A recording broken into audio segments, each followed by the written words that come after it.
What could be even more fun than driving the all-new BMW M3? Driving the first ever BMW M3, the E30. So join our very special episode, BMW M3 G80, the all-new model, versus the M3 E30, the very first M3. Tom is joining you here together with AJ, and two important questions that we want to answer. Of course, we know the M3 has come a long way, but what do we wish had remained the same, but what are we glad has actually changed for the better? So exterior, interior and driving experience of both vehicles. And at the end of the video, we want to decide which of these cars do we want to take home right here today. Really looking forward to the result. I mean, any car enthusiast will enjoy this episode. Just take a look at these two vehicles. It's going to be a blast. This very first M3 generation, built from 1986. That's my age group, exactly, up to 1990. So this car is essentially me, you know. I think it has aged very, very well. Look at that, the very vehicle here from 87, by the way. Round headlamps, this is the daytime running light, by the way. And now very interesting, look at that front grille. It's longer in the vertical way than it is in the horizontal. And that we can also see here on the new M3. But of course, I think the new M3 is so much more fussy. It's its design. There's so many creases and angles and shapes. But the front of the E30 is so simple, straight lines. Even this little brow on the top of the headlamps adds that tiny tinge of menace.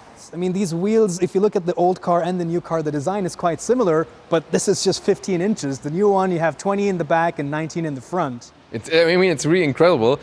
They are so tiny in comparison to the cars nowadays, but I think to the overall design of the vehicle, they are just right sized. I mean, this angular design is the same way here in the side profile.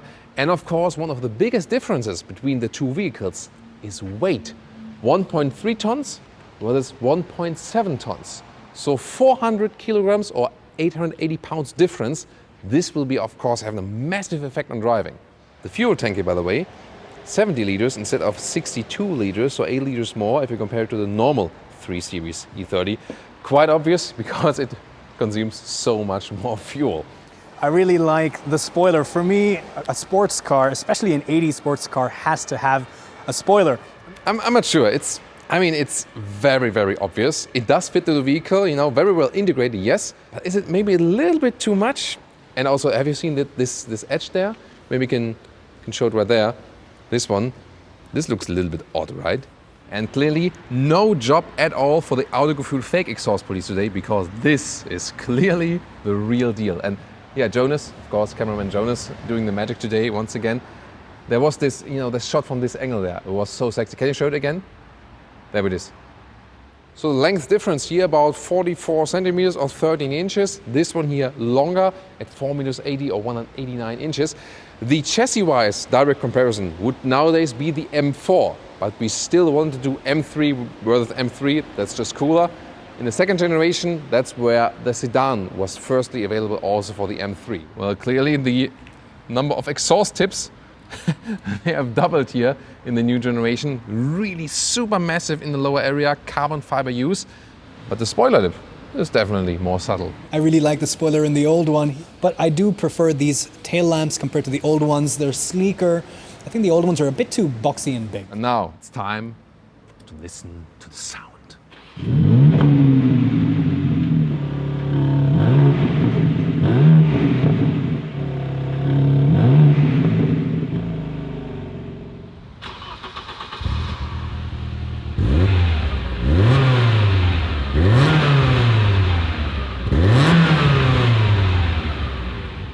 Where does that sound come from? Here, the 3-liter inline 6 bi-turbo, 480 horsepower or 510 horsepower here in the competition version. This one always comes with automatic gearbox, and you can also get all-wheel drive. However, that's not exactly the purest choice. No, absolutely. I would definitely take the standard version, even with 480 horsepower, that's plenty, but you get a 6-speed manual and rear-wheel drive with a limited slip differential. This S58 engine is one of my favorites on sale today. It's got so much character, it's so energetic. And now, some famous vehicles like the Jaguar E-Type, for example, have reversely opening bonnets, and also the same case here for the E30. Woo, let's go. Oh yeah, I love a clamshell bonnet. So inside we don't have a 6-cylinder inline engine, instead we have a 4-cylinder engine, but 2.3 liters, and it still makes 195 horsepower. That comes mated in this case with a 5-speed manual transmission and rear-wheel drive. But 2.3 liters, 195 horsepower, this could go up to 235 kilometers per hour, or about 146 miles per hour. And back in 1985, I think that was pretty fast. Found something AJ will love, I promise you. I'm hitting the throttle right now, and then look at that. Well, look at that. Thanks to Thomas. You can see here we have a cable-operated throttle, just really analog. And you can also notice that the actual cylinder banks are tilted to one side.